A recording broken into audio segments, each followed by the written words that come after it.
மேற்கு வங்க முதலமைச்சர் மமதா பானர்ஜி கீழே விழுந்து நெற்றியில் காயம் ஏற்பட்ட நிலையில் அவரது உடல்நிலை சீராக உள்ளதாக மருத்துவமனை நிர்வாகம் தெரிவித்திருக்கிறது. மேற்கு வங்க முதலமைச்சர் மமதா பானர்ஜி தனது வீட்டில் கீழே விழுந்ததில் நெற்றி மற்றும் மூக்கில் பலத்த காயம் ஏற்பட்டது. உடனடியாக கொல்கத்தாவில் உள்ள SSKM மருத்துவமனையில் அனுமதிக்கப்பட்டார். அவரது நெற்றி மற்றும் மூக்கிலிருந்து ரத்தம் வடிந்த நிலையில் நெற்றியில் தையலிடப்பட்டது.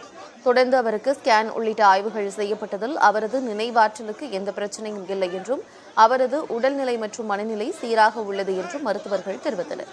இருப்பினும் ஒருநாள் மருத்துவ கண்காணிப்பில் இருக்க மருத்துவர்கள் வலியுறுத்திய போது அவர் வீடு செல்ல விருப்பம் தெரிவித்ததால் சிகிச்சை முடிந்து டிஸ்சார்ஜ் செய்யப்பட்டார்.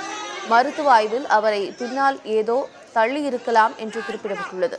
முன்னதாக மமதா பானர்ஜி காயமடைந்தது குறித்து அறிந்த பிரதமர் நரேந்திர மோடி, தமிழக முதலமைச்சர் மு.க.ஸ்டாலின், காங்கிரஸ் தலைவர் மல்லிகார்ஜுன கார்கே உள்ளிட்ட தலைவர்கள் மமதா விரைவில் நலம் பெற வேண்டுவதாக தெரிவித்திருந்தனர். மேற்கு வங்க ஆளுநர் ஆனந்த் போஸ் மருத்துவமனைக்கு நேரில் சென்று மமதா உடல்நலம் குறித்து கேட்டறிந்தார்.